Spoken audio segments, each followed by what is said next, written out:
Hola, buenos días a todos y a todas y bienvenidos, bienvenidas a esta jornada organizada por el Punto Europeo de Ciudadanía, en la que nos vamos a centrar en los resultados del programa CERF. Pues bien, más o menos cada año organizamos una jornada en la que os presentamos los últimos resultados que tenemos de las convocatorias del programa CERF. En este caso nos centramos en los resultados del año 2024, porque los resultados del 2025 pues todavía no están todos publicados en el portal. Pues bien, esta es nuestra idea, daros pues esta panorámica de cómo fueron esas convocatorias, qué resultados tuvieron en 2024, para que los conozcáis y tengáis esos datos, pero también para que veáis la posición que tiene España en las convocatorias del programa CERF, que ya os avanzamos que es una posición muy buena, pues para que también os animéis, ¿no?, a presentar vuestras propuestas. Pues bien, nuestra idea para esta jornada es primero explicaros las características del programa CERF para aquellos que no conozcáis el programa, y mi compañera Jessica nos va a presentar las estadísticas, los resultados de 2024. Y después, a continuación, contamos con 4 proyectos que fueron seleccionados y son beneficiarios, ¿no?, de esas ayudas de 2024, para que veáis, ¿no?, cómo se materializan, ¿no?, cómo se aterrizan, ¿no?, todas esas convocatorias en 4 casos de éxito que están coordinados, como decía, por una organización española. Hemos seleccionado un caso práctico, un proyecto de cada uno de los 4 pilares en los que se organiza el programa CERF. También comentaros que estamos grabando esta jornada y la vais a tener disponible en el canal de reproducción del Punto Europeo de Ciudadanía. Vais a tener también la presentación, y después también deciros que si queréis preguntar alguna cuestión, si tenéis alguna pregunta, la podéis escribir en el apartado de preguntas y respuestas, y allí pues después las iremos contestando. Pues bien, si os parece, empezamos pues con esta breve presentación del programa CERF y a continuación las estadísticas. Voy a compartir mi pantalla.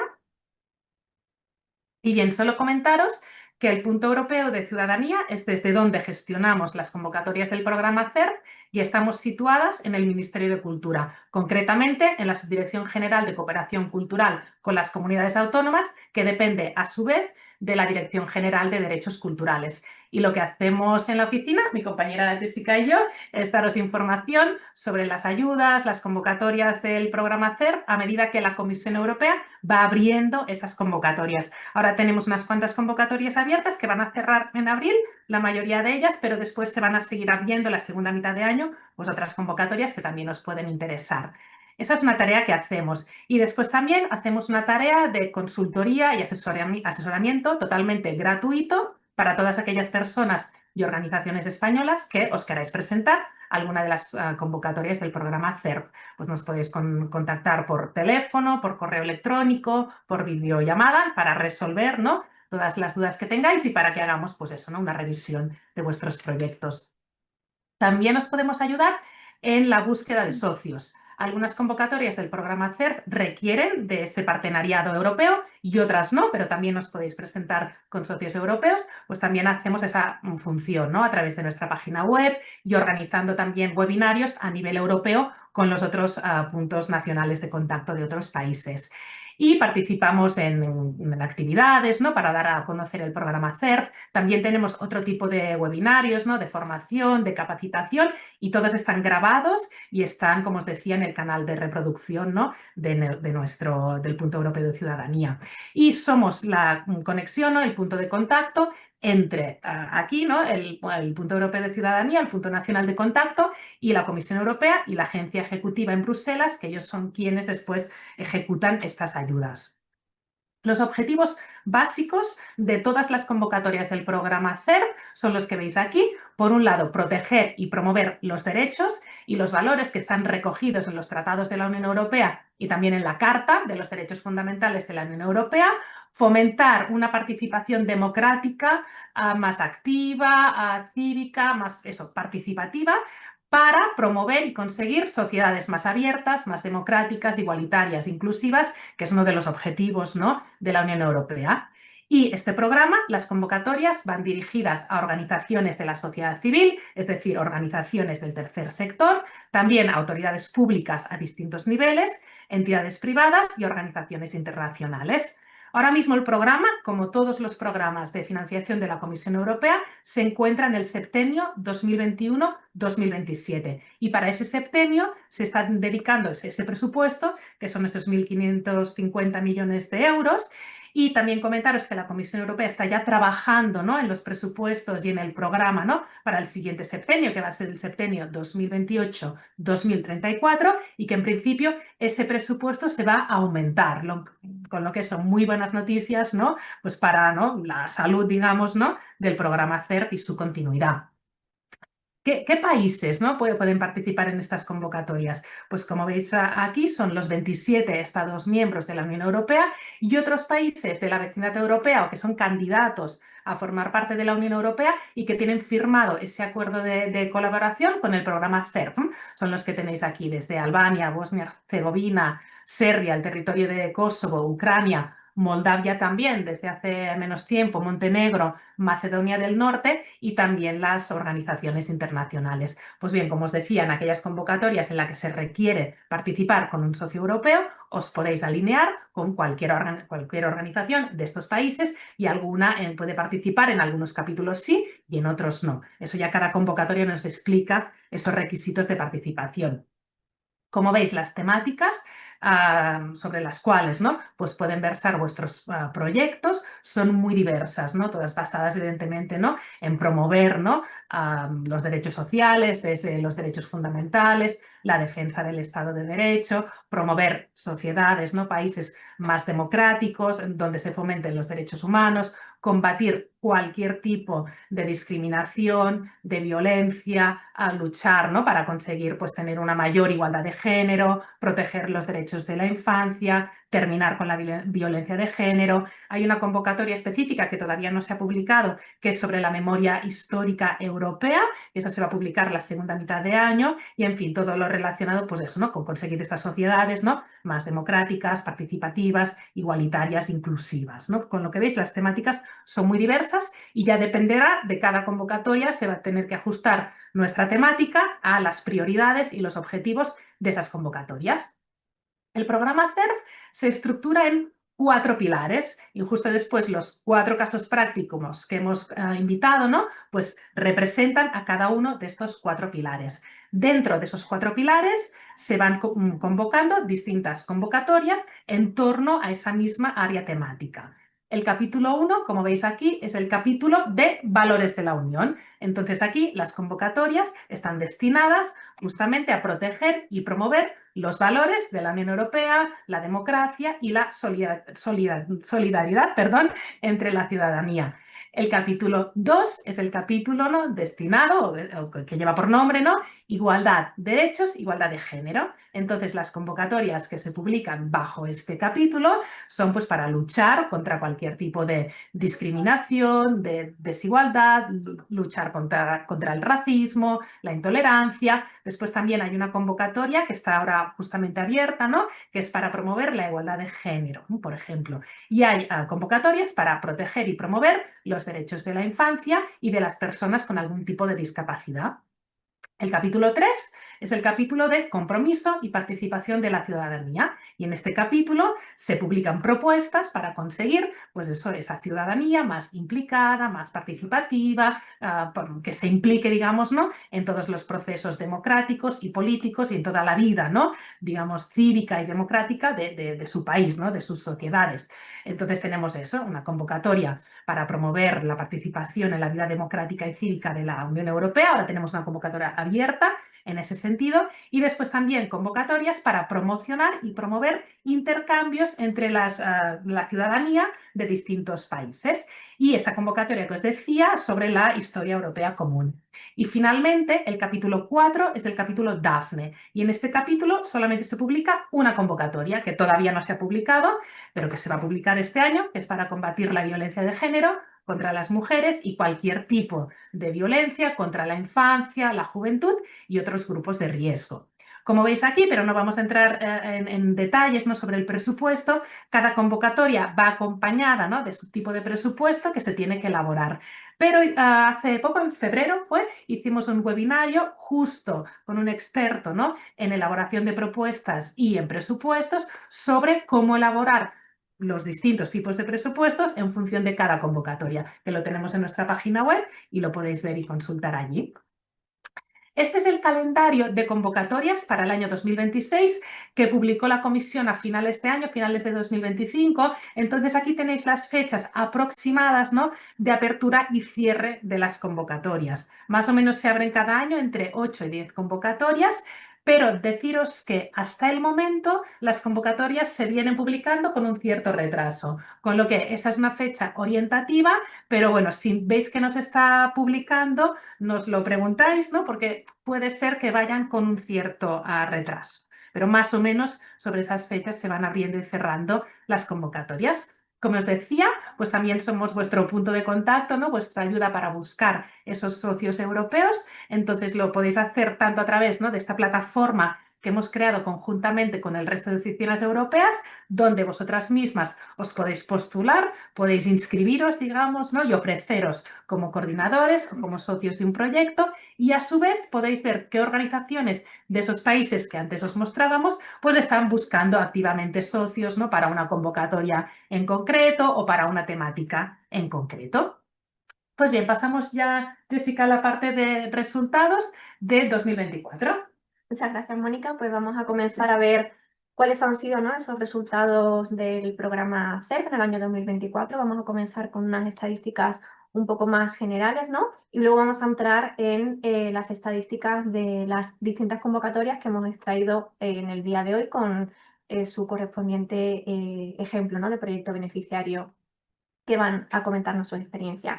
Pues como comentaba Mónica, en cuanto, ¿no?, a número de organizaciones beneficiarias por Estado miembro, España está muy bien posicionada. Estamos en el podio, en tercer lugar, junto con Italia y con Hungría. Aquí podéis ver el número de proyectos, ¿no?, bueno, de organizaciones que han recibido, ¿no?, financiación para sus proyectos, que en el caso de España pues está bastante bien. Y está seguido pues de Bélgica, de Alemania, ¿no? Y bueno, pues esperamos que sigan siendo así de buenos estos resultados. Respecto al nivel de financiación que se ha recibido también por Estado miembro, en el caso de España pues también estamos muy bien. Bélgica sí que ha sido el país que más financiación ha recibido, pero en el caso, bueno, de España estamos en cuarto lugar y también pues es una muy buena posición, yo creo. Respecto a los ratios de éxito por cada una de las convocatorias que hemos traído para el día de hoy, la convocatoria de la Carta de Valores de la Unión presenta un porcentaje de éxito de un 6%. Del total de 570 solicitudes que se enviaron para la convocatoria del año 2024, pues se seleccionaron un total de 33 proyectos. Para la convocatoria de Gender, vemos que el ratio de éxito es un poco más favorable, ¿no?, un 13%. Se enviaron un total de 351 solicitudes y se seleccionaron 46 proyectos. Para hermanamiento, este es mejor aún todavía, un 28%. Se enviaron 392 solicitudes y se seleccionaron bastantes proyectos, 110. Y por último tenemos la convocatoria de Daphne. Se enviaron cerca de 500 solicitudes, 498, y se seleccionaron 30 proyectos, con un también porcentaje de éxito, igual que en el caso de la Carta de Derechos Fundamentales. Entrando ahora a ver un poquito, ¿no?, datos sobre cada una de estas convocatorias. En el caso de la convocatoria de Daphne, ¿no?, la convocatoria de propuestas para prevenir y combatir la violencia de género y la violencia contra la infancia, hemos visto que se llegaron a presentar, ¿no?, cerca de 500 solicitudes, 30 proyectos fueron seleccionados y el presupuesto total pues es este que veis en pantalla, ¿no?, que está bastante bien. Respecto al número de solicitudes presentada por prioridad, es una convocatoria que presentaba y que, bueno, sigue presentando, a no ser que haya pues modificaciones para el caso de este año 2026, ¿no?, que como aún no ha sido publicada esta convocatoria no sabemos si se va a introducir alguna prioridad, en principio no, pero bueno, respecto a las 4 prioridades que había en el año 2024, pues aquella que recibió un mayor número de solicitudes fue la tercera prioridad, ¿no?, dedicada a la prevención, ¿no?, de la violencia de género. Luego existe otra prioridad que recibe también bastantes solicitudes sobre la protección de estas víctimas, estas supervivientes, ¿no?, de violencia de género. o también bastantes solicitudes recibió la prioridad dedicada a la infancia, en este caso, ¿no? A proporcionar sistemas de protección efectiva a niñas y a niños. Respecto al número de propuestas seleccionadas por países, aquí se encuentra España en una posición un tanto intermedia, únicamente se seleccionó un proyecto, pero bueno, se ve que es bastante repartido entre el resto de Estados miembros. En el caso de Italia, sí que se seleccionaron un mayor número, 6 propuestas, pero también como hemos visto en la primera diapositiva, pues es en este caso el país europeo que más solicitudes presenta en general al programa CERN.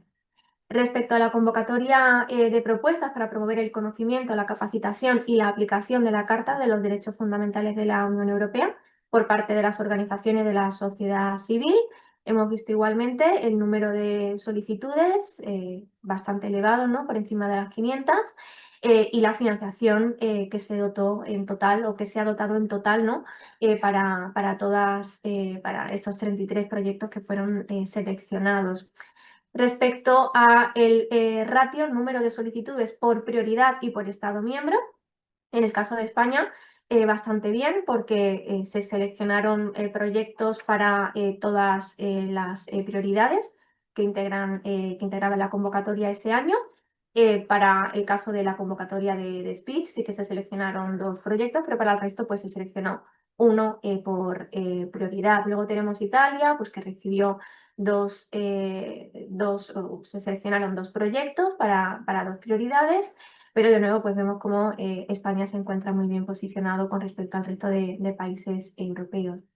Respecto a la convocatoria de propuestas para el hermanamiento de ciudades, aquí hemos visto, ¿no? Que el ratio de éxito es bastante bueno. El total de lo que la comisión, ¿no? otorgó como financiación es un poco más reducido. Esto se debe a que existe otra convocatoria, como bien sabéis, de redes de ciudades, que podrá ser bien considerada como un hermano mayor de esta convocatoria, que implica proyectos pues, un poco más ambiciosos y con un mayor número, en este caso, de socios por partenariado, y que recibe un mayor número de financiación, ¿no? También debido a que los proyectos tienen una duración mucho más larga. Para hermanamiento de ciudades, la duración de los proyectos es mucho más breve.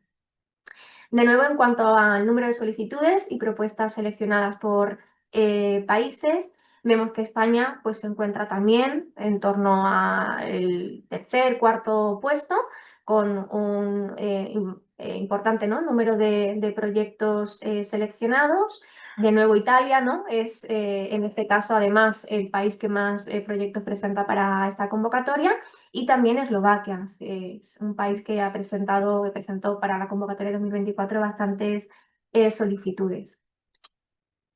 Y por último tenemos la convocatoria de propuestas para promover la igualdad de género, que en el año 2024 contaba únicamente con 2 prioridades. Este año, como bien comentaba Mónica, es una convocatoria que cierra a finales del mes de abril, el día 28 si no me equivoco, y presenta 4 prioridades. Es una novedad que ha traído la comisión. El presupuesto total que se concedió para los 46 proyectos seleccionados, fue el que podéis ver aquí en pantalla. Y en cuanto al número de propuestas seleccionadas por países, en este caso España fue el país que más proyectos fueron concedidos, ¿no? 4 proyectos en total, seguido de Grecia, Italia, Eslovenia, que se encuentran en torno a los 2 proyectos, pero España pues, fue un país que en este caso pues, recibió muchas solicitudes. Y bueno, aquí tenéis nuestros datos de contacto. Si tenéis alguna duda o queréis recibir información sobre alguna de estas convocatorias que están abiertas o que están por abrir, no dudéis en contactarnos, ya sea por email, podemos agendar una asesoría online o atenderos por teléfono. Y si queréis estar al tanto pues, de todos los webinarios, de todas las convocatorias o actividades en las que participamos, pues os animamos a que nos sigáis en redes sociales y a que os apuntéis, ¿no? Suscribáis a nuestra newsletter.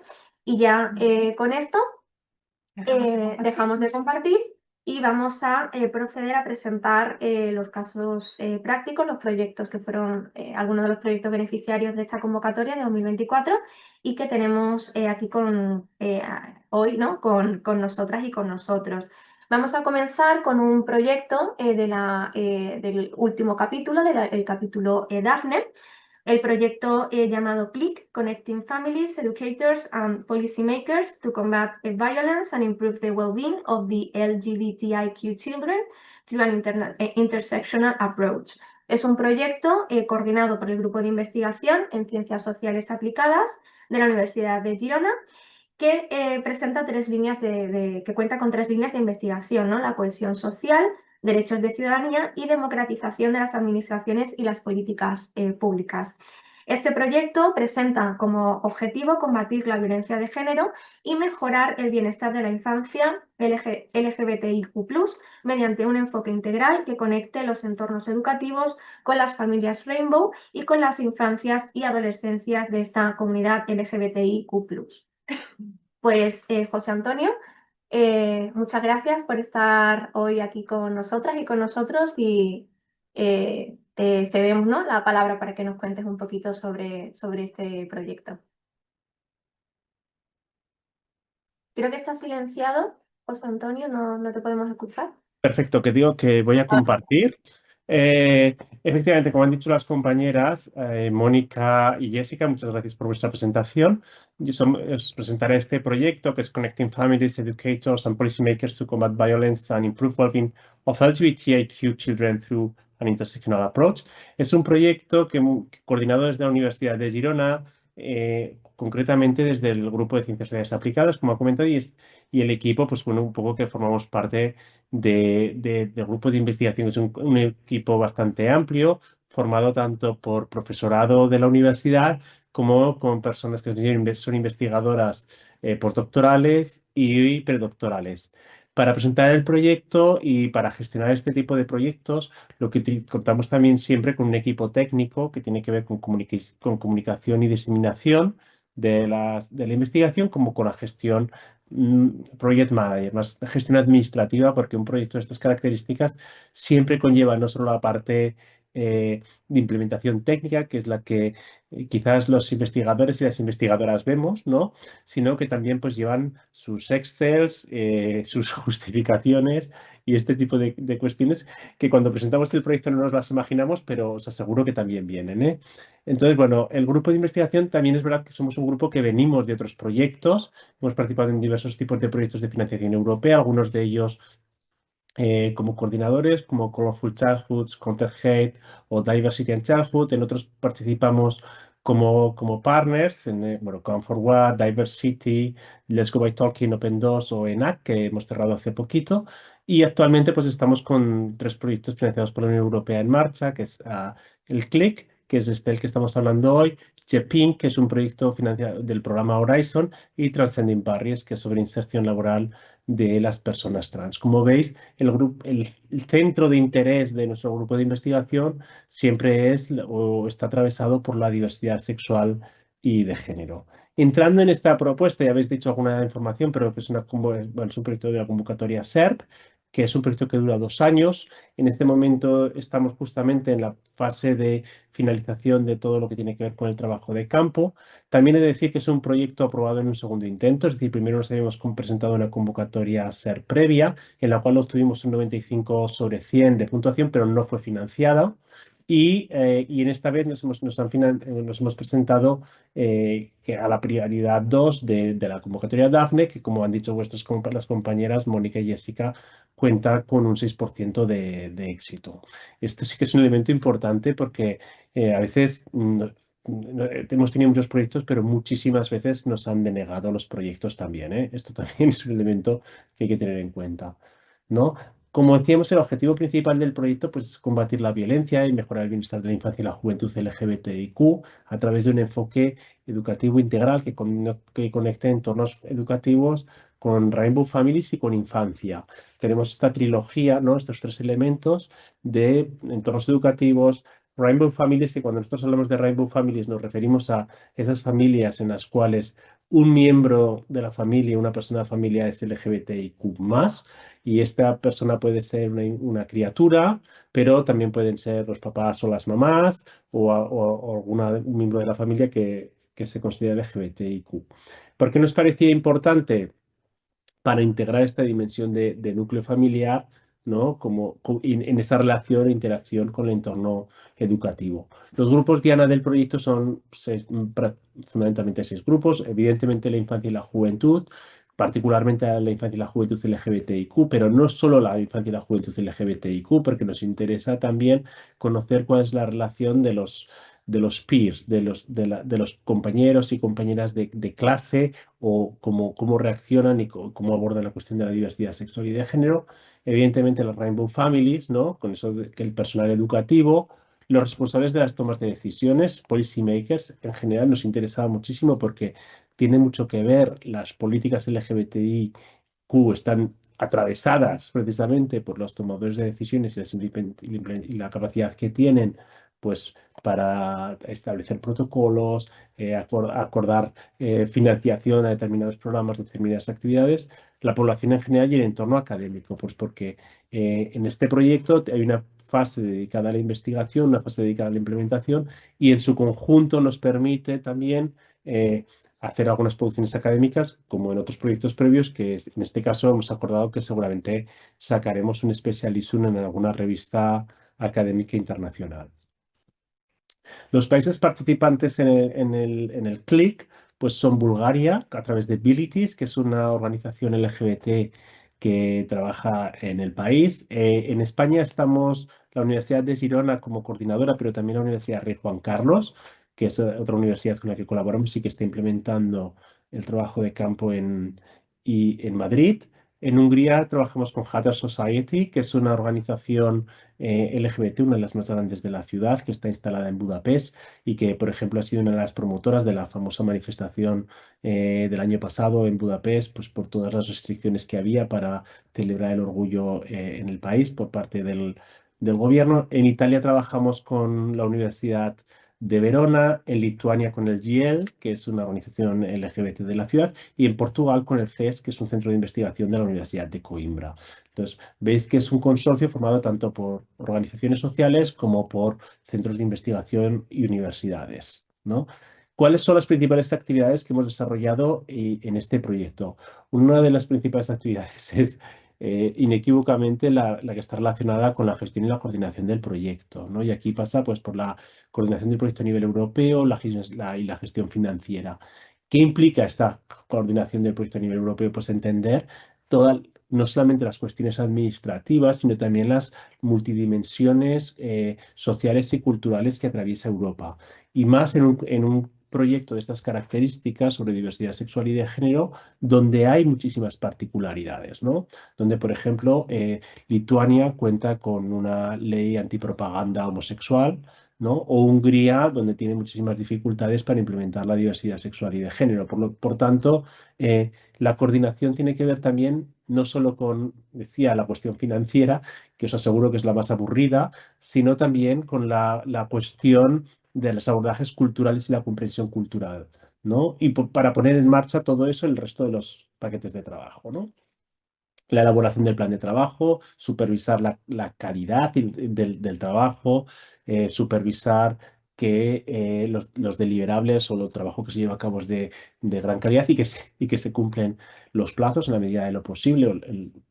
Y si no es así, justificar las razones por las que no se puede hacer, la organización de las reuniones de los socios, los informes de seguimiento, la evaluación de los comités de la evaluación independiente y las consultorías con el Consejo Asesor Internacional. En este proyecto contamos con un Consejo Asesor Internacional formado por personas expertas en el ámbito de la diversidad sexual y de género en la infancia, pero también con esa aspiración de ser un proyecto verdaderamente participativo, pues contamos con un consejo asesor infantil, ¿no? Y juvenil. Y cada país cuenta con su propio consejo asesor que, a través de esas experiencias de jóvenes y criaturas LGBTIQ, nos dan feedback sobre cómo implementar el proyecto y qué elementos del proyecto, pues qué lenguajes, qué preocupaciones, etcétera, tienen las infancias y las adolescencias. Para nosotros el consejo asesor es muy importante porque nos da ese feedback directo. ¿no? Y además es muy interesante trabajar porque muchas veces abordamos a la infancia y la adolescencia desde una lógica adulta, ¿no? Futurista, de futuribilidad, además en materia de sexualidad y género desde una cierta, diré infantilización, pero negación al final de sus propias experiencias y creemos que es muy interesante, ¿no? En segundo lugar, a ver si paso. El segundo de los paquetes de trabajo tiene que ver con los conocimientos, la interseccionalidad y las experiencias de desigualdad. Y aquí lo que hemos hecho es el abordaje del trabajo de campo de la investigación, el diagnóstico de la situación. Hemos elaborado una guía metodológica que en este caso la elaboró CES, que es Coimbra desde Portugal, desde el abordaje cualitativo y, no, y la Universidad de Girona desde el abordaje cuantitativo. Después, para ello, hemos pasado el proyecto por la aprobación del Comité de Ética. Está aprobado por los comités de ética de las universidades implicadas, porque, como sabéis, para poder implementar una investigación, esta tiene que estar aprobada por un comité de ética experto, en este caso el de la Universidad de Girona, la Universidad de Verona y la Universidad de Portugal. Y ahora estamos justamente en la fase de finalizar el trabajo de campo, que ha consistido en una aproximación cualitativa a través de entrevistas con profesionales, con con Rainbow Families y grupos de discusión con infancias y adolescencias, y una aproximación cuantitativa a través de una encuesta a jóvenes y adolescentes. De aquí, pues sacamos los informes nacionales y un informe transnacional que nos permite hacer evaluaciones comparativas. Pero no se queda aquí el trabajo, sino que después todo este trabajo de campo que va más allá de los informes nacionales nos permite también hacer análisis más profundos en términos científicos. El Work Package 3, que está centrado en el apoyo y el empoderamiento de la infancia y la adolescencia LGBTI y de las Rainbow Families. Aquí lo que haremos, que justamente hace 2 semanas tuvimos una reunión en Coimbra, una de las tareas, uno de los elementos fundamentales es una campaña informativa dirigida a las infancias y las adolescencias LGBTI a partir de 10 infografías que traduciremos las elaboraremos en inglés, traduciremos a los national language, a las idiomas nacionales y difundiremos a través de medios y redes sociales y canales de WhatsApp, porque eso sí que pasa mucho con la infancia y la adolescencia, que los canales que utilizamos muchas veces de las organizaciones, desde las instituciones, no son los canales que utilizan las infancias y las adolescencias y nos adaptamos para utilizar estos otros canales. Un festival sobre diversidad sexual y de género que será implementado en todos los países excepto en Lituania, pues porque, como decíamos antes, pues por motivos legales y por no poner en riesgo a la organización lituana que participa en el proyecto, este festival no lo podemos hacer allí porque se podría entender que es una promoción de la homosexualidad y por tanto no lo haremos allá. Estamos, sí que es verdad, ahora mismo evaluando también si lo podremos implementar en Hungría, ¿eh? Hungría está en estos momentos a punto de tener unas elecciones y como este taller se realiza hasta en el mes de octubre más o menos, queremos ver qué pasa en las elecciones y poder ver si lo podremos hacer el taller, por no poner en riesgo ni a la organización que lidera la actividad, pero tampoco a las personas participantes, ¿no? Y también un apoyo entre iguales entre Rainbow Families, porque veíamos que una cosa importante es que las familias puedan hablar, puedan tener un espacio de compartir entre ellas, de discutir sus preocupaciones, pero también sus estrategias para resolver y para atender estas cuestiones. Y esto es particularmente importante porque, como sabéis, en Europa, pero también particularmente o de manera específica en España, alrededor de lo que fue la ley trans que se aprobó en el año 2023, hubo un movimiento muy contrario a las infancias trans y esto ha significado para algunas familias pues generar algunas dudas, ¿no? Ahora esto está muchísimo mejor en nuestro contexto, pero no ha dejado de sorprendernos, ¿no? Que en un país como España, que por el resto de Europa se mira como un país avanzado en términos de derechos LGBTI, ¿no? Fue una sorpresa que en el año 2023 nos encontrásemos con ese debate que todavía, digamos, arrastramos de alguna manera. En el Work Package 4 lo que hacemos es transferencia hacia profesionales y aquí lo que haremos, elaboraremos 2 guías sobre infancia y juventud, intersexual y trans, y en estas guías nos centraremos mucho sobre cuestiones intersexuales, de intersexualidad y trans, ¿no? Que las elaboran Hather Society y la URJC con feedback de todos los partners y se traducirán a los idiomas nacionales. Elaboraremos un programa de formación que también estará disponible online, ¿no? Un currículum, un módulo formativo para que todas aquellas personas que quieran formarse o hacer formación de formadores puedan tener toda una serie de actividades, materiales que puedan utilizar para estas formaciones. Implementaremos acciones piloto de estas formaciones y también un taller por país para poner en relación a esos profesionales con esas familias, ¿no? Establecer esos diálogos, ¿no? Y como decíamos que el impacto político es muy interesante, pues elaboraremos un webinar para responsables políticos. Y este webinar tiene una dimensión nacional y una dimensión internacional. Es decir, un webinar también a nivel europeo. Nos interesa mucho llegar a las personas que en Bruselas están tomando decisiones sobre infancia y adolescencia. Finalmente tenemos el Work Package dedicado a la diseminación y a la comunicación y la sensibilización.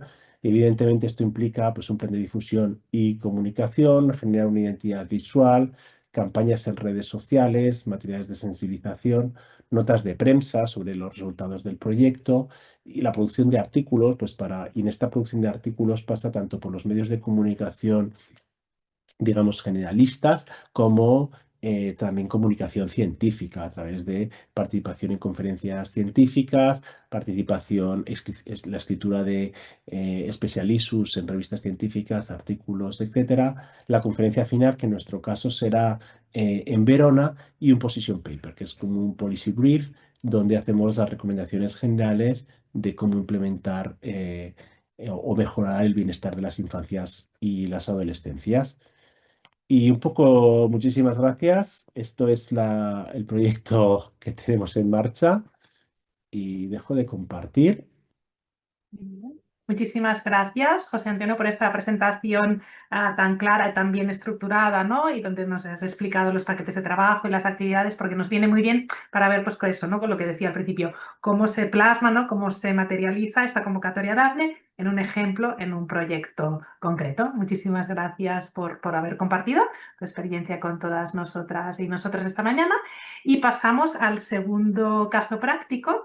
En este caso es del capítulo 3, el que os decía, de compromiso y participación de la ciudadanía, y tenemos un proyecto beneficiario de la convocatoria de hermanamiento de ciudades.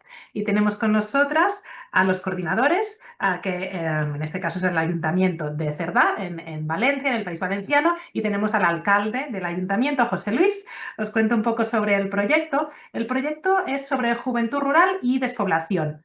Entonces, se basa en los valores de la iniciativa europea de la nueva Bauhaus y se centra en empoderar a la juventud rural para que contribuya a esta transformación local y a la innovación mediante soluciones creativas y sostenibles. También el proyecto quiere fomentar la colaboración y el intercambio de conocimientos a través de las fronteras y contribuir así a reducir esa despoblación rural, ¿no? Que es esa, digamos, temática común que tenían con esos países con los que se han asociado, ¿no? Y crear zonas rurales más dinámicas, ¿no? Más participativas, ¿no? Con una mayor, pues, esa implicación ciudadana, en línea con los objetivos de sostenibilidad y el desarrollo de la Unión Europea. Esa es un poco la idea general, pero ahora José Luis nos lo explica más en la práctica. Muchas gracias, José Luis, por estar aquí. Buenos días, ¿me oís bien? Sí, perfecto. Vale, gracias. Bueno, voy a compartir también pantalla. ¿Podéis ver bien el PDF que hemos Sí. preparado? Se ve. Vale, bueno, me vais a permitir que primero, ¿no? Pues me presente, porque creo que es importante situar a todas aquellas personas, ¿no? Que puedan estar viéndonos o compartiendo estos foros o estas presentaciones, porque, bueno, yo soy José Luis Gijón, soy alcalde de un pequeño municipio en la provincia de Valencia, municipio que se llama Cerdá, a unos 5 kilómetros de Xàtiva, y bueno, llevo 11 años en el cargo, pues, lo que conlleva encontrarnos en situaciones, pues la verdad es que muy complicadas, Somos un municipio que a día de hoy somos 375 habitantes. Algunos lugares, algunos sitios llamarían aldeas, pedanías. Bueno, pues aquí somos un municipio con todo lo que ello implica. Bueno, yo tengo una formación de administración y dirección de empresas, también algo de electrónica, y con todo ello y un gran equipo que son los compañeros y compañeras, pues hacemos todo lo que podemos, ¿no?, para llevar este municipio adelante y evitar, uno de los puntos que hablamos, la despoblación. Aquí ya entramos a hablar un poco del proyecto. Nosotros nos encontramos con la oportunidad de presentar este proyecto y bueno, compartir con diferentes municipios, asociaciones, ciudades, también este mal que es la despoblación, ¿no? Y también, pues bueno, un poco la sostenibilidad, la inclusión en la arquitectónica de los municipios. A partir de ahí, nosotros presentamos el proyecto, tenemos la gran suerte de que es aprobado y empezamos a trabajarlo con nuestros partners. Nuestro proyecto, como bueno, ahora veremos en este pequeño PDF, pues hemos intentado analizar las causas estructurales de la despoblación juvenil a nivel rural. Hemos intentado aplicar metodologías participativas basadas en la nueva Bauhaus europea para diseñar soluciones sostenibles, creativas y, por supuesto, de inclusión. También, lógicamente, y creo que es una parte fundamental, el empoderar a la juventud rural, porque aunque estemos apartados, estemos ubicados en municipios pequeños, tenemos un gran potencial. Hoy en día, gracias a las telecomunicaciones, podemos llegar a todo y ofrecer todo aquello que tenemos. Bueno, también, por supuesto, hemos pretendido favorecer el intercambio de experiencias y buenas prácticas entre los municipios y sensibilizar sobre las oportunidades del entorno rural, que son muchísimas. Aquí, pues bueno, hago un pequeño paréntesis porque, de hecho, todo este proyecto, lógicamente, no es un proyecto como han estado presentando el compañero José Antonio, que son proyectos magníficos y yo considero que también, ¿no?, lo ha sido y lo es, pero el formato es muy diferente. Ha sido un proyecto puntual, es decir, ha sido un proyecto en el que nos hemos concentrado, reunido diferentes países por medio de sus representantes, concretamente 8 países, donde vemos está España, Portugal, Italia, Rumanía, Eslovenia, Hungría, Bulgaria y Croacia, y hemos podido compartir durante 3 días, no solo compartir, porque lo primero que hemos hecho ha sido enseñarles nuestra situación, pero hemos podido compartir esas experiencias, estas necesidades, carencias y oportunidades que también ofrecemos. Lógicamente, nosotros desde nuestro municipio, en estos 3 días, hemos intentado enseñarles dónde estamos ubicados, qué potencial tenemos, pero necesitamos visiones también desde otro punto de vista, ¿no?, desde fuera, porque solo cuando nos quedamos con la visión interna, a veces solo vemos lo que nos interesa, y cuando esta aportación es externa, nos aporta, bueno, muchísimo más valor. Pues tras estos 3 días que hemos hecho talleres de co-creación, conferencias temáticas, debates estructurados y mesas redondas, visitas técnicas e intercambios culturales, pues bueno, hemos tenido un feedback muy importante y que creo que está ya dando los primeros resultados. Nosotros hemos estado trabajando con los compañeros y compañeras que nos han visitado en estos 3 días. Lo que hicimos también fue compartir lo que son los días festivos del municipio, porque queríamos también que llegase la cultura. Nuestra cultura es muy importante y al final también el turismo es parte de nuestro día a día. Entonces, al compartir la experiencia del trabajo y cuando se terminaba el trabajo, compartir la experiencia de la cultura que nos rodea, ha sido, yo creo que más enriquecedora, ¿no?, porque hemos estado trabajando 24 horas al día con estas personas que han podido visitar nuestro municipio. Entre muchas de las actividades que hemos realizado, por ejemplo, ha sido visitar los campos que tenemos en nuestro entorno, que son muchísimos. Tuvimos la oportunidad de tener a Vicent, un chico joven de nuestro municipio, y que ha creado un negocio, pues concretamente, bueno, de un producto que está vendiendo en casi todos los bares y restaurantes de la comarca, y ya se está expandiendo. Ha visto la oportunidad, ha visto que teníamos aquí la zona perfecta y bueno, me consta que ya tiene trabajadores a su cargo, y estamos hablando de en apenas un año del proyecto este. Entonces, bueno, hemos visitado, ¿no?, las instalaciones en las que disponemos, el municipio, pero también la comunicación que tenemos. Estamos situados, por si luego a alguien le apetece, le invito a que visite, ¿no?, en el Google Maps dónde está dónde está situado el municipio de Cerdá. Estamos pues en un enclave entre la autovía, para situarnos más o menos, que va desde Valencia hacia Albacete, y en el cruce entre esa autovía hacia Alicante por el interior. Creo que eso hay que aprovecharlo, y todo esto lo dan estas oportunidades de hacer estas experiencias, de compartirlas con gente que nos visita. Por nuestra parte, no solo ha sido el trabajo de estos días, porque, como he dicho, no es un proyecto como el que ha presentado José Antonio, que va a durar años, pero sí los resultados se van a ver durante los años. Yo ayer, por ejemplo, estuve también en una conferencia en un periódico muy conocido de aquí de la Comunidad Valenciana, y expuse las necesidades de nuestra comarca, y algunas de ellas vienen dadas de estos talleres. Por lo tanto, sí que son talleres o proyectos puntuales, pero que van a tener una repercusión en el futuro de nuestros municipios. Creo que es muy importante para nosotros. De hecho, ha surgido otro proyecto que espero que también se nos acepte, y ha surgido en base a este, y al final lo que va a hacer o vamos a conseguir es que no haya esta despoblación, ¿no?, en el mundo rural, que la gente joven tenga las oportunidades. De hecho, aquí ya estamos haciendo vivienda, y estamos, recuerdo, un municipio de 375 habitantes, estamos adquiriendo 3 viviendas para poderla ofrecer a jóvenes.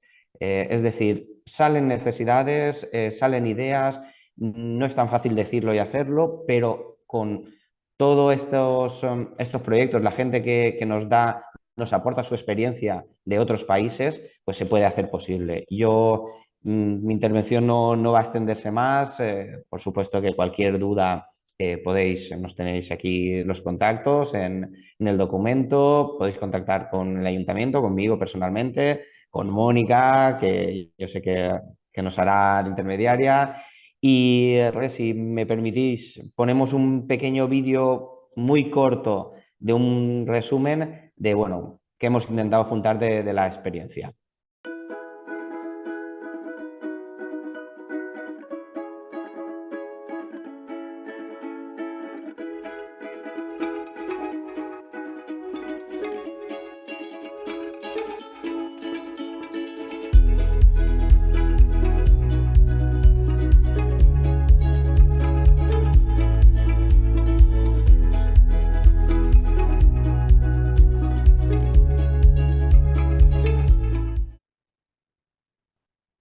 Vale, bueno, este ha sido el pequeño vídeo, ¿no?, muy pequeño y muy resumido, pero la intención era que pudierais ver la cantidad de gente que hemos tenido en el municipio. Hemos tenido casi 200 personas participando del proyecto, entre la gente que nos ha visitado y los propios vecinos y vecinas del municipio.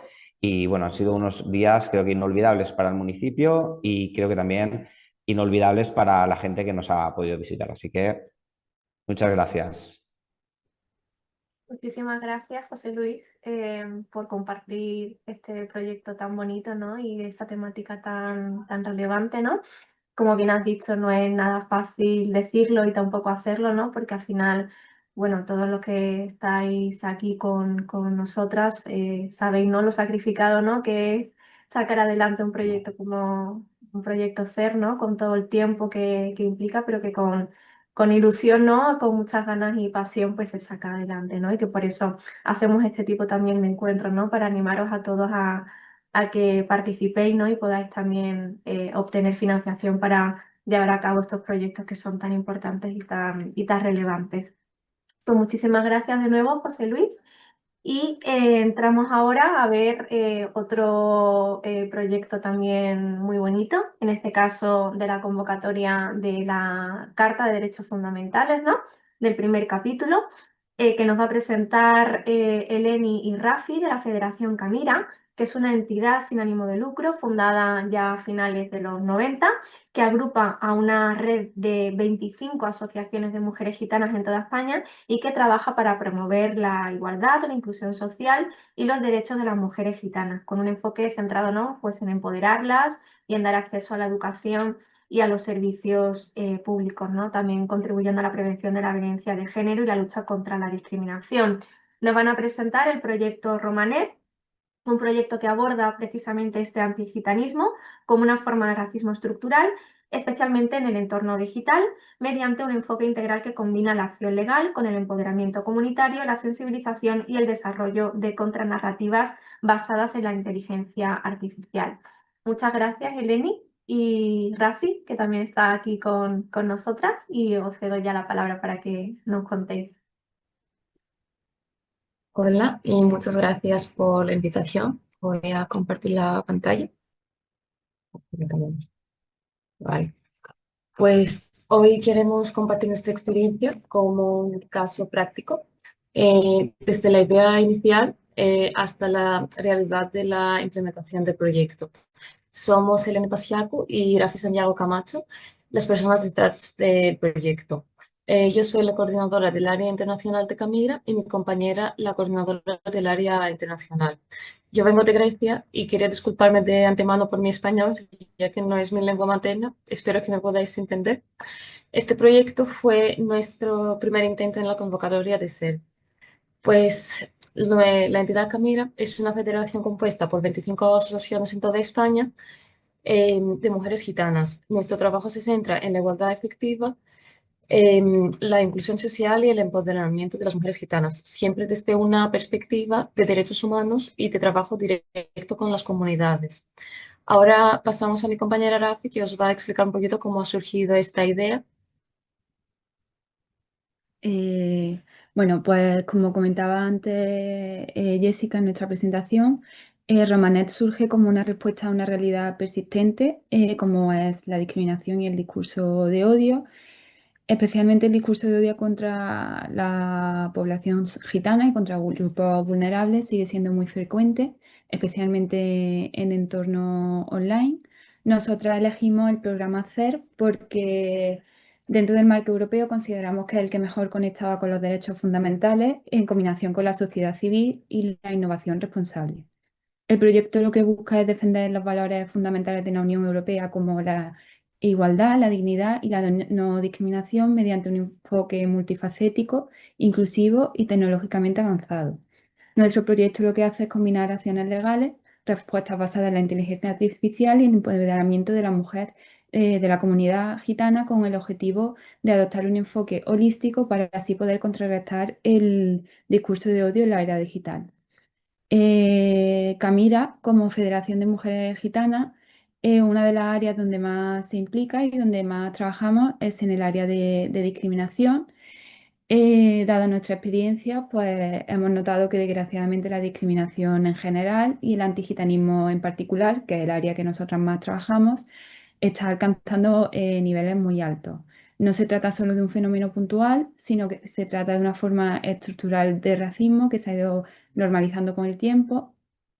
Las comunidades gitanas, no solo en España, sino en toda Europa, se enfrentan a discursos persistentes de odio, especialmente en Internet, dada esa perpetuidad de estereotipos negativos que giran en torno a la comunidad, por lo que este proyecto trata de abordar el aumento del antigitanismo como forma específica de racismo dirigida contra la comunidad gitana y que se encuentra arraigada en siglos de discriminación y marginación.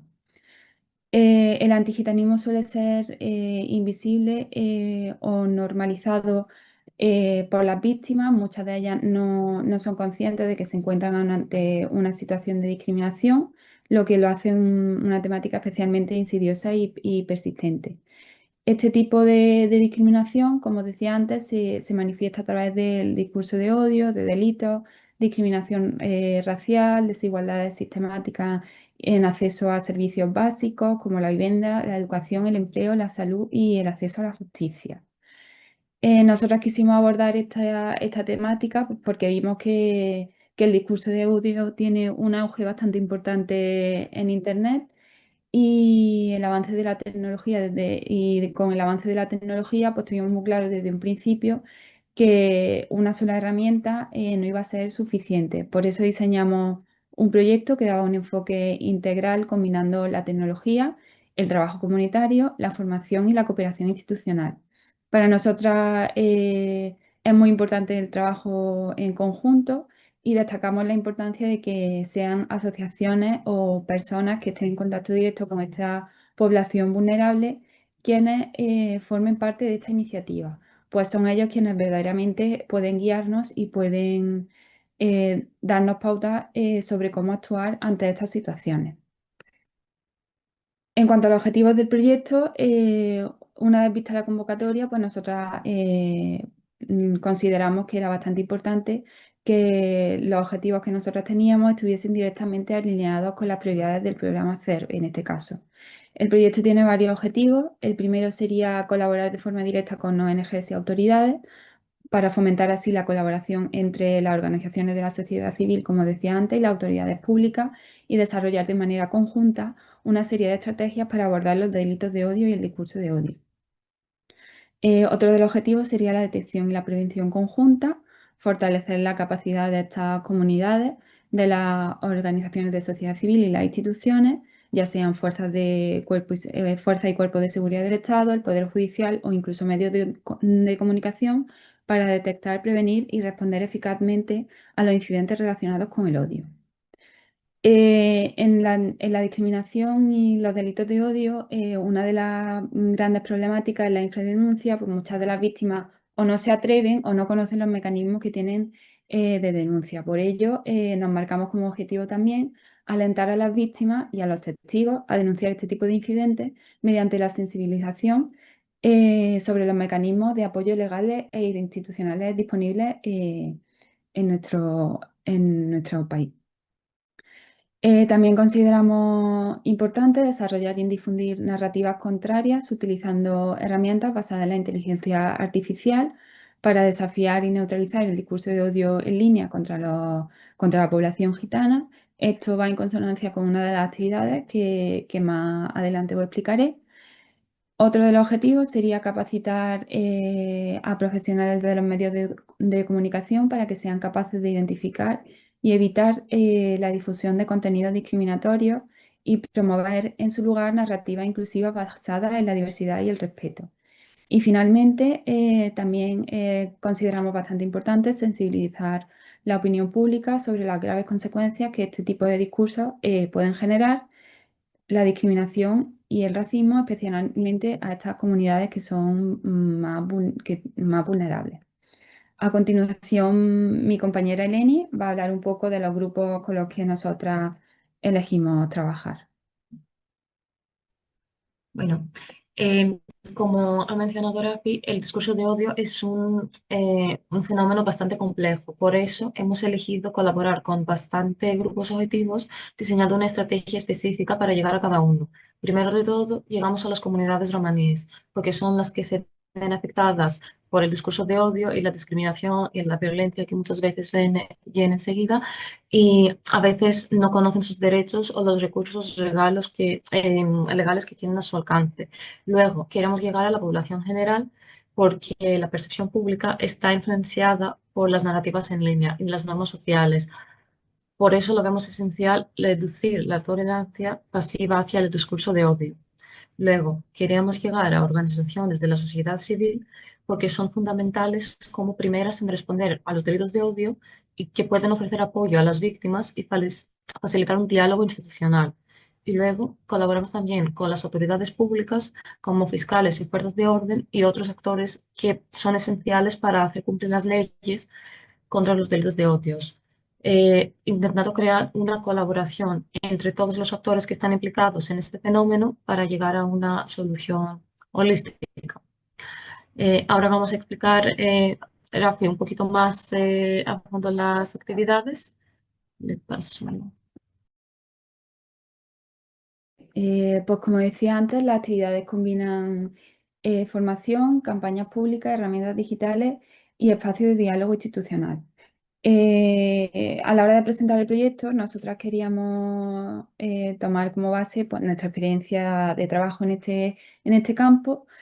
Seguimos considerando necesaria la formación sobre la discriminación y los delitos de odio, pero decidimos incluir una actividad algo más innovativa, ¿vale? Que incluye y que involucra un poco la inteligencia artificial.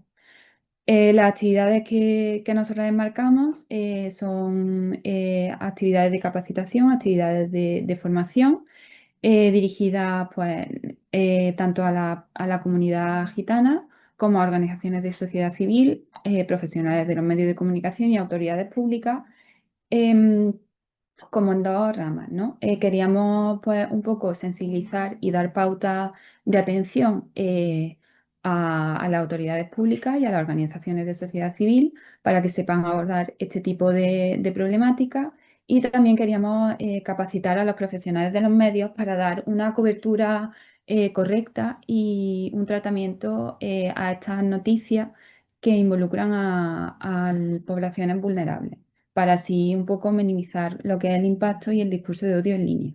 Y por otro lado, queríamos capacitar también a las personas gitanas, a la comunidad gitana como víctimas, porque, como decía antes, una de las mayores problemáticas es la infradenuncia, porque no conocen los medios que tienen para denunciar y pues tampoco tienen esa confianza en las instituciones para que les brinden el apoyo. Una vez acabada la etapa formativa, pues hay otra actividad que involucra la inteligencia artificial. El proyecto aplica, como decía, una estrategia multifacética para abordar los delitos de odio y el discurso de odio contra las comunidades gitanas mediante el uso de la tecnología, la formación, la colaboración y la infraestructura sostenible. Junto a la Universidad de Jaén hemos creado, bueno, está en proceso de creación una herramienta que nos va a ayudar a contrarrestar y a combatir el discurso de odio en línea. Esta herramienta emplea, como decía antes, la inteligencia artificial y el procesamiento del lenguaje natural para detectar contenidos de odio en línea y generar contraargumentos que tienen por objeto reducir la difusión de mensajes discriminatorios. ¿Cuál es la idea que tenemos con esta herramienta? Esta herramienta va a ser desarrollada por la Universidad de Jaén y nosotras, Camila, le vamos a brindar una serie de mediadores que son los que van a rastrear las redes sociales en busca de esos posibles mensajes que inciten al odio o que supongan un discurso de odio. Esos mensajes serán introducidos a esta herramienta y la herramienta nos dará opciones para contestar este tipo de mensajes. Es muy importante aquí el papel humano porque la herramienta se va a alimentar de las respuestas que nosotros le demos. Es decir, si nosotros encontramos un mensaje discriminatorio en Internet, lo incluimos en la plataforma. Esta nos da una serie de respuestas que pueden servir para contrarrestar el mensaje, pero nosotros tendremos la posibilidad también de modificarlo para ir alimentando esta plataforma y que finalmente pueda dar una respuesta adecuada para combatir este discurso en línea. Estas son las actividades y os voy a dejar con Eleni que os va a compartir cuál es el consorcio que forma este proyecto y algunos de los aspectos que nosotros tuvimos en cuenta a la hora de presentar el proyecto. Gracias, Rafi. Pues el proyecto está liderado por la Federación Nacional de Asociaciones de Mujeres Gitanas Camira y estamos colaborando con la Universidad de Jaén en España, que está avanzando este modelo de inteligencia artificial que acabo de explicar mi compañera. Luego estamos colaborando con la Asociación Romni y Pies en Italia, que es una entidad centrada en el empoderamiento de las mujeres gitanas y en el activismo, y con la Asociación de Mediadores Gitanos Griegos en Grecia, que está especializada en la mediación social y la divulgación comunitaria.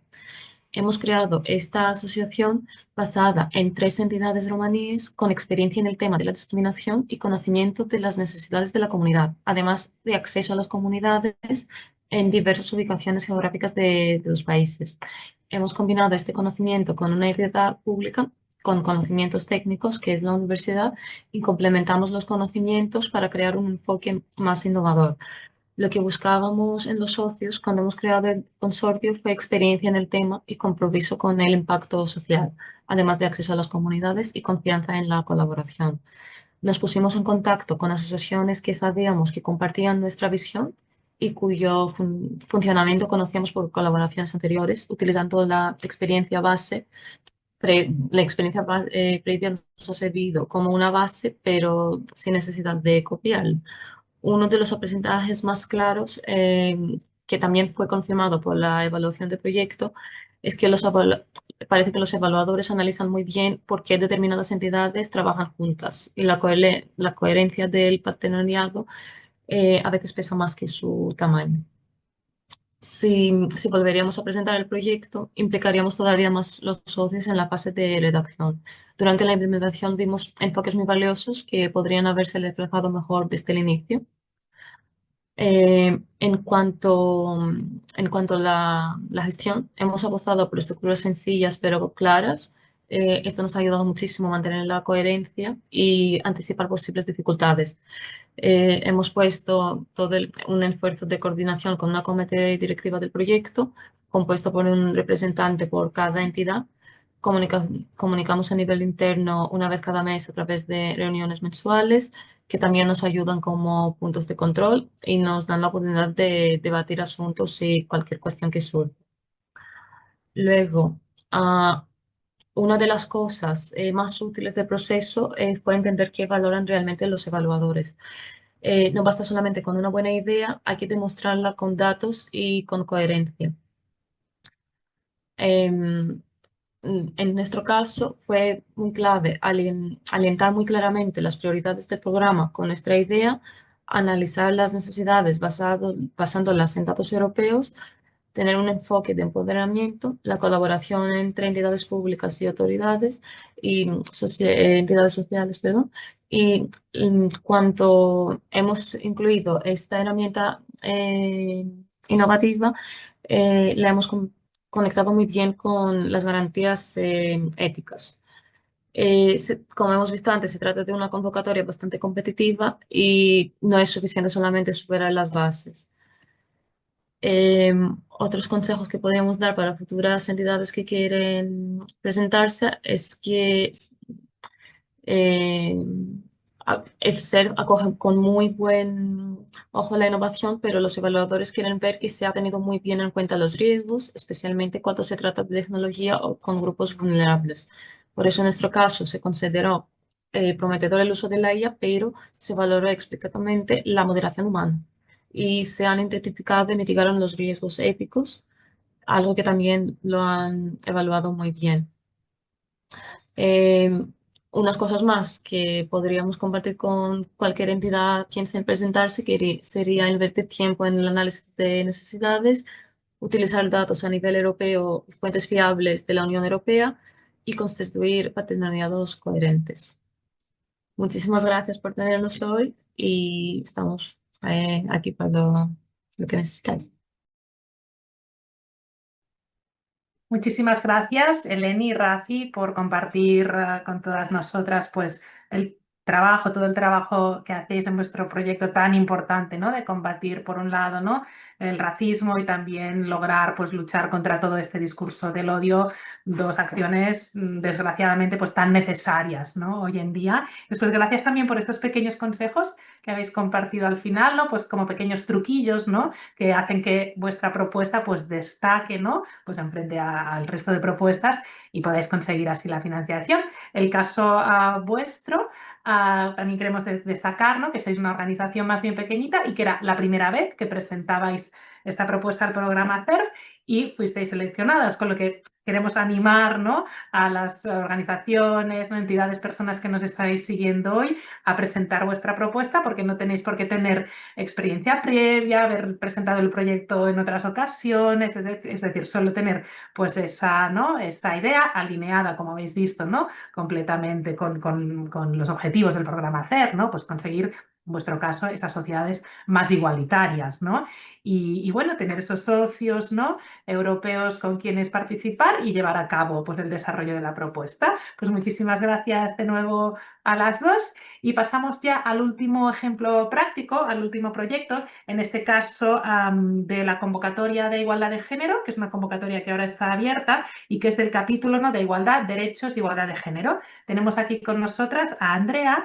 Ella es de la asociación Work for Social y es una asociación sin ánimo de lucro que tiene como finalidad promover la práctica del voluntariado profesional, del pro bono, como herramienta para la innovación social. Ellas coordinan colaboraciones con entidades sociales y personas voluntarias y fomentan así un compromiso cívico y el desarrollo profesional de personas comprometidas socialmente. Y el proyecto que hoy nos va a presentar Andrea es el proyecto Boost Balance y con este proyecto, como he dicho, ¿no? de la convocatoria de igualdad de género que está presente en Bulgaria, Francia y España, trabajan en el ámbito de la igualdad de género en el entorno laboral tras la maternidad. El proyecto cuenta con distintos ejes. Ellas, en primer lugar, inciden en políticas empresariales relacionadas con la conciliación y la paternidad.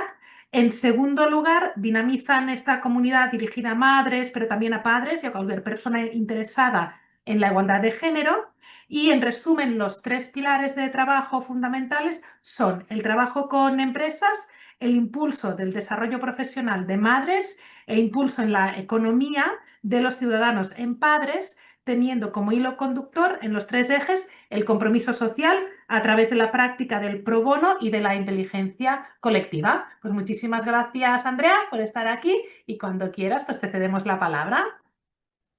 Pues nada, muchísimas gracias por la introducción y por la invitación. La verdad que me hace mucha ilusión porque, claro, yo hace unos años estuve como asistente viendo los resultados previos de otros proyectos y siempre me han parecido sesiones súper inspiradoras y sobre todo que te motivan, ¿no? a trabajar en tu idea de proyecto.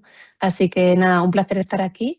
Y la verdad es que casi que has presentado también el proyecto que ya un poco que decir. Pero bueno, por ir deteniéndome un poco en los diferentes pilares, ¿no? del proyecto, pues paso a explicároslo.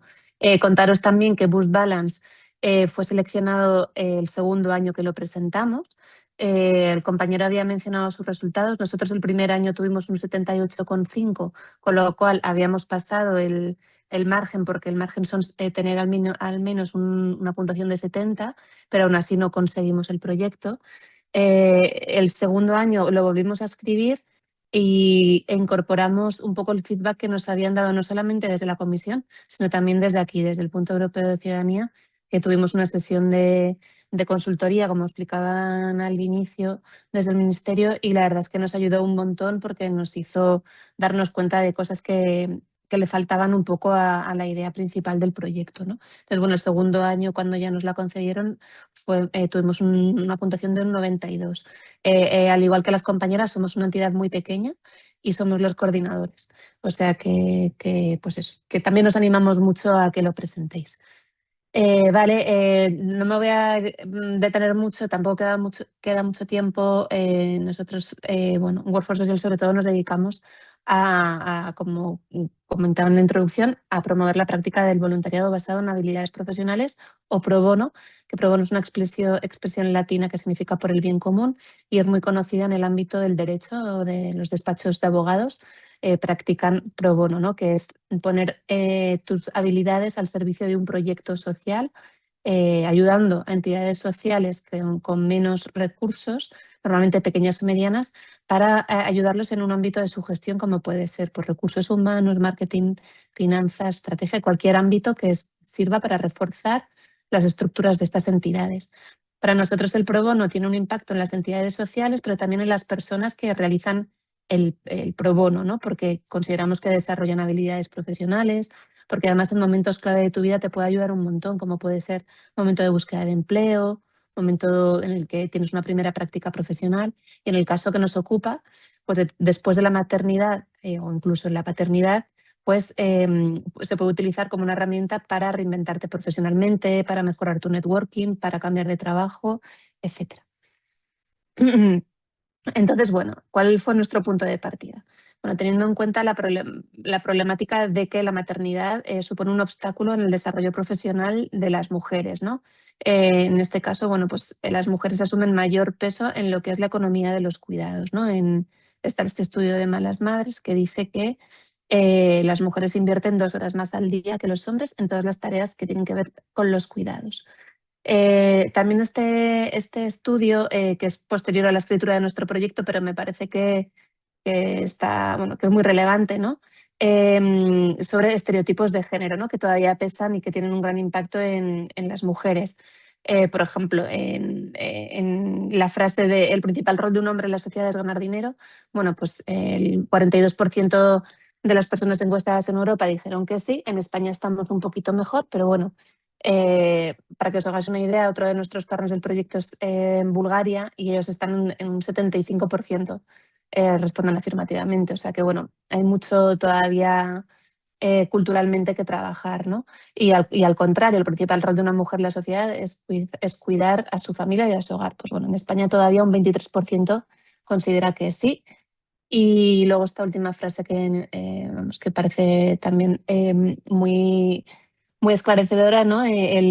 Los hombres tienen menos capacidades naturales, ¿no? Que no culturales, que las mujeres para desarrollar tareas del hogar. Bueno, pues en España todavía hay un 44% y consideran que eso es así. Entonces, bueno, hay mucho sesgo todavía por el que trabajar. Pero bueno, esto como punto de partida. Nada, simplemente dejar esta imagen, ¿no? De esta escultura que está en Barcelona, en el que efectivamente pues las mujeres siguen llevando todo el peso. Y según el estudio de Make Mothers Matter, que es una entidad francesa que trabaja sobre este ámbito, bueno, pues en España el 67% de las madres dicen sentirse sobrecargadas por todo el peso que llevan en las cargas de la economía de los cuidados. Entonces, un poco nuestro objetivo en Boost Balance es conseguir una mayor igualdad de género en la economía de los cuidados con todo lo que eso conlleva en el desarrollo profesional de las madres.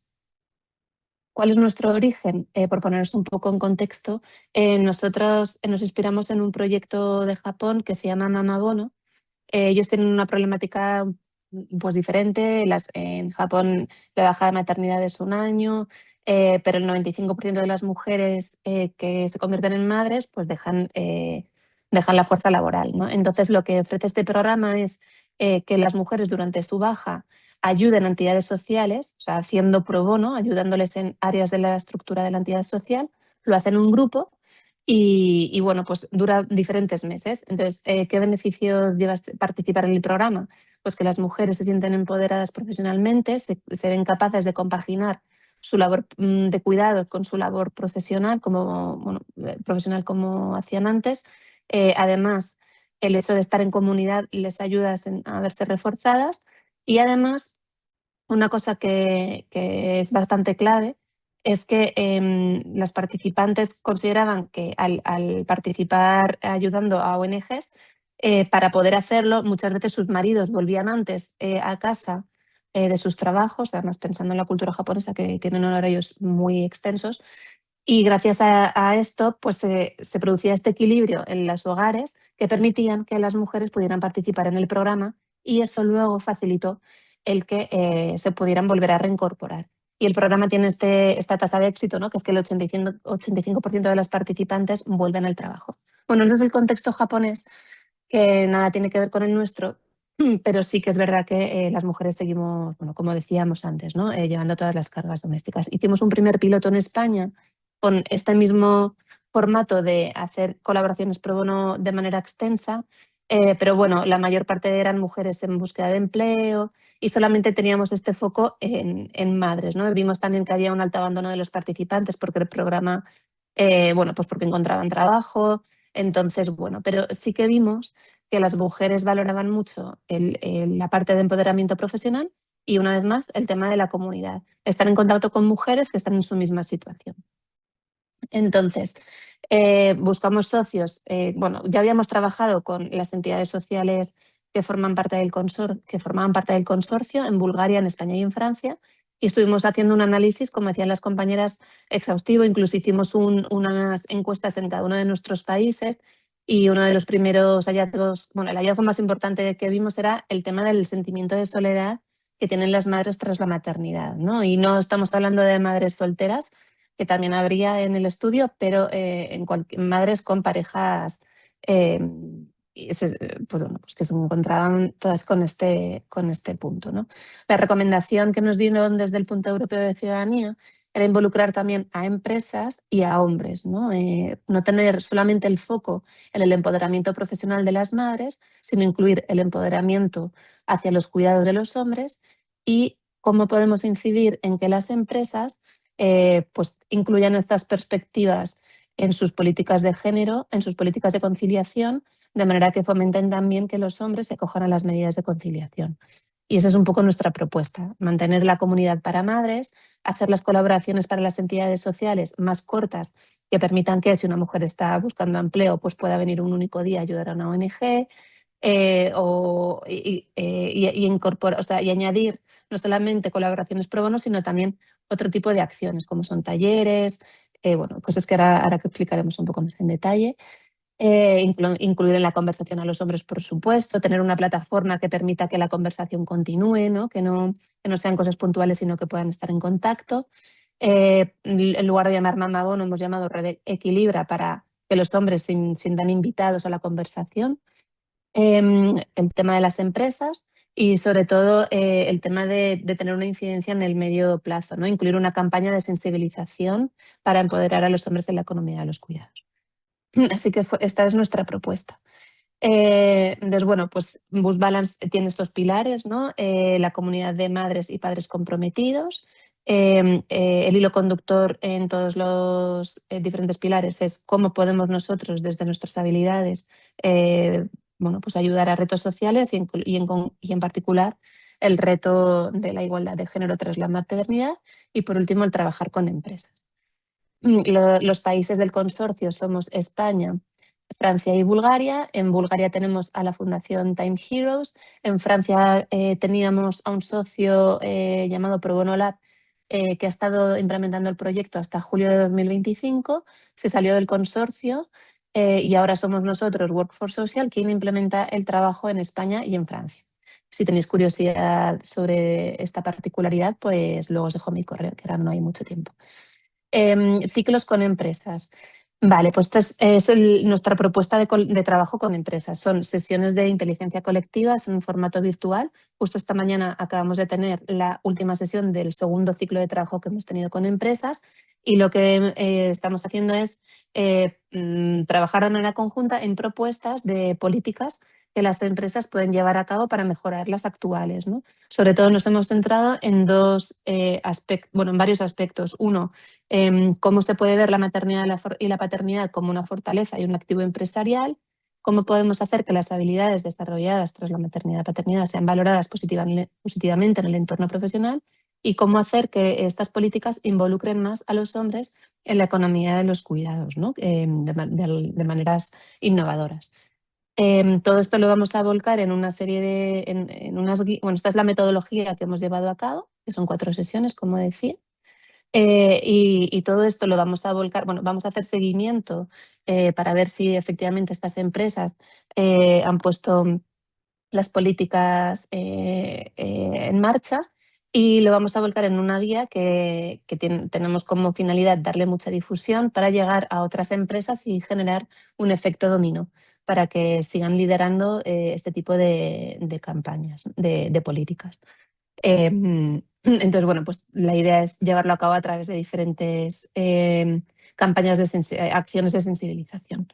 No me quiero enrollar mucho porque no queda mucho tiempo, pero bueno, hemos también elaborado 2 campañas de sensibilización previas y durante los ciclos. La primera campaña tenía como claim este eslogan que viene del proverbio africano, ¿no? De hace falta todo un pueblo para criar a un niño. Bueno, pues utilizamos el de hace falta toda una empresa, ¿no? Para criar a un niño, ¿no? Como, bueno, al final es responsable criar o tener hijos no es solamente una cuestión privada, sino que se necesita el apoyo de toda la sociedad y en particular el de las empresas que contratan a personas que tienen hijos, ¿no? Entonces, bueno, esa era un poco la idea de la primera campaña, y la segunda campaña, como estábamos hablando de las habilidades, pues un poco es sensibilizar sobre que al final cuando tú eres madre o padre estás desarrollando habilidades nuevas y y que te conviertes en un superhéroe muchas veces porque, bueno, pues porque realmente a día de hoy es muy complicado llevar a cabo este equilibrio. Al final tenemos los cuidadores dos trabajos, ¿no? Entonces, cómo las empresas pueden ayudar, a apoyar estos superpoderes desarrollados una vez nacen, ¿no? Que es cuando es la maternidad o la paternidad, ¿no? Entonces, ¿cómo podemos también potenciar estas habilidades, ¿no? Que se vean potenciadas dentro de todas las políticas de desarrollo de talento internas, ¿no? Que se visibilice, ¿no?